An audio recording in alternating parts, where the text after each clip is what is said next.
The average American family is paying over 30% more for everyday items than they were just 4 years ago. And that's not luxury stuff. That's groceries, gas, rent, the things you don't get to opt out of. And what makes that number even more shocking is that most people don't feel like they're buying more. They're buying the same things, same store, same brands, same routine. But suddenly, the total at the register feels wrong. Let me tell you a story that probably sounds uncomfortably familiar. There's a mom, let's call her Jessica. She does what she always does. After work, she swings by the grocery store. She's tired, she's hungry, she's thinking about dinner, homework, and whether she remembered to move the laundry to the dryer. She grabs the same staples she always grabs: milk, eggs, chicken, bread, a snack for the kids. Nothing fancy, nothing new, no impulse splurges. She gets to the checkout, and the total is $247. She literally laughs at first, because that's what your brain does when something feels too absurd to be real. She says, "That can't be right." The cashier doesn't blink, just turns the screen toward her, and in that moment, this tight feeling hits her chest because she knows what's in her bank account. She knows when payday is. She knows what still hasn't cleared yet. She pays. She loads the bags. She sits in her car for a second longer than usual. And here's the part nobody talks about. It's not just about the money, it's the confusion. Because Jessica isn't reckless. She budgets, she plans. She didn't suddenly start buying filet mignon and imported cheese. So why does it feel like she's doing everything right and still losing? That feeling? That quiet panic at the checkout? That's what this video is about, because price tags didn't just go up, they changed. And most people can't explain how or why, they just feel the impact every single day.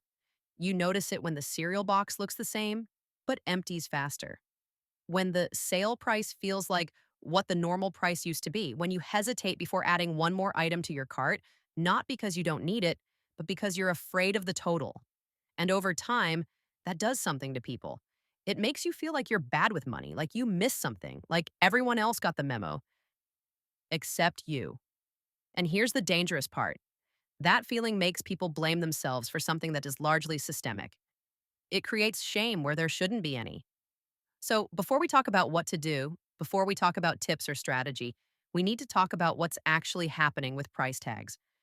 Because once you understand that, you stop feeling crazy and you start feeling in control again. And this is where I tell you who I am. I'm Rose, a certified public accountant, and I've spent years studying how money actually works so you don't have to. And what I'm about to explain is something most people are experiencing, but very few can clearly articulate. Here's the truth most people never hear. Price tags aren't just reflecting costs anymore, they're reflecting strategy. In the past, prices moved slowly, predictably. You could plan around them. That's how budgets worked. But now, prices move fast and unevenly. Some things skyrocket, others creep up quietly. Some shrink in size while staying the same price. Some jump just enough that your brain barely notices. But your bank account definitely does. This is where people get stuck, because their income didn't change at the same speed. And that gap between how fast prices adjust and how slowly paychecks move is where financial stress lives. This is also why so many two-income households feel broke. Not because they're irresponsible, but because their expenses are dynamic and their income is static. Two paychecks feel like security until every category expands to fill them. Higher rent because we can afford it. More convenience because we're busy. More outsourcing because time is money.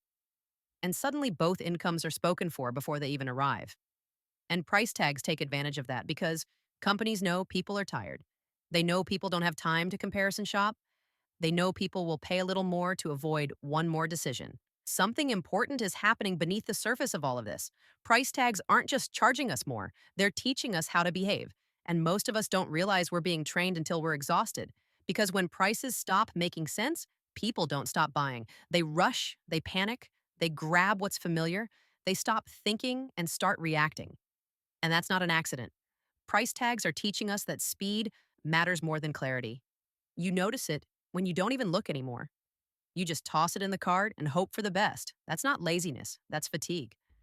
When decision making becomes too expensive emotionally, people default to convenience, and convenience is profitable.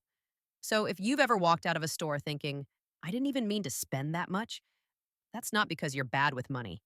That's because the environment is designed to wear you down. Another thing price tags are teaching us is urgency. Everything feels temporary now. Prices might go up again. Sales end tonight. Stock is limited. So people buy faster than they think. And urgency shuts down logic. When your brain feels rushed, it doesn't calculate value, it seeks relief. That's why so many people feel buyer's remorse now, even for basic things. The pushback here isn't about becoming hyper disciplined. It's about slowing the moment down, pausing before the checkout, asking one quiet question: would I buy this if nothing changed tomorrow? That one pause interrupts the training. Price tags are also teaching us to normalize higher costs. When something jumps $2, it feels shocking. But the second time, it feels annoying. The third time, it feels inevitable. And eventually, it feels normal. That's how normalization works. And once something feels normal, we stop questioning it. This is where people start blaming themselves. I guess this is just how things are now. I must be doing something wrong. But normal doesn't mean fair, and common doesn't mean sustainable. Pushing back here doesn't mean fighting every price increase. It means choosing where you refuse to normalize stress. Some things you accept, some things you replace, some things you walk away from. Not because you can't afford them, but because they're not worth the emotional cost. Another lesson price tags are teaching us is self-blame. When prices don't make sense, the story quietly shifts. From things are expensive to you're bad at managing money. That's dangerous because shame makes people quiet. And quiet people don't advocate for themselves. They don't renegotiate. They don't question subscriptions. They don't ask for flexibility. They just absorb. Pushing back here starts with language. Instead of saying, I'm terrible with money, try, this environment is unpredictable. That one shift removes shame. And shame is the biggest burnout driver of all. Another thing price tags are teaching us is constant optimization. Every purchase feels like a test. Did I choose the wrong brand, the wrong size, the wrong store? That mental load adds up. People think burnout comes from working too much. But financial burnout often comes from thinking too much about money. The pushback isn't becoming the perfect shopper. It's choosing a few stable defaults and sticking to them. Not the cheapest, not the best deal, just predictable. Predictability restores calm, and calm makes better decisions. Finally, price tags are teaching us to trade peace for convenience. Delivery fees, express options, premium access, none of these are bad. But when everything is urgent, convenience becomes a coping mechanism. And coping is expensive. The goal isn't to eliminate convenience, it's to use it intentionally, not emotionally. When convenience solves a real problem, it's worth it.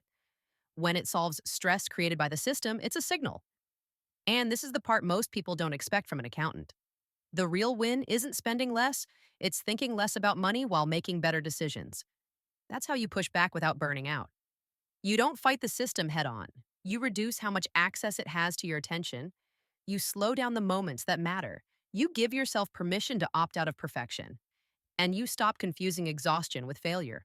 Because if price tags feel overwhelming, confusing, or aggressive right now, that's not a flaw, that's feedback. And once you see it clearly, you stop feeling powerless. You stop reacting.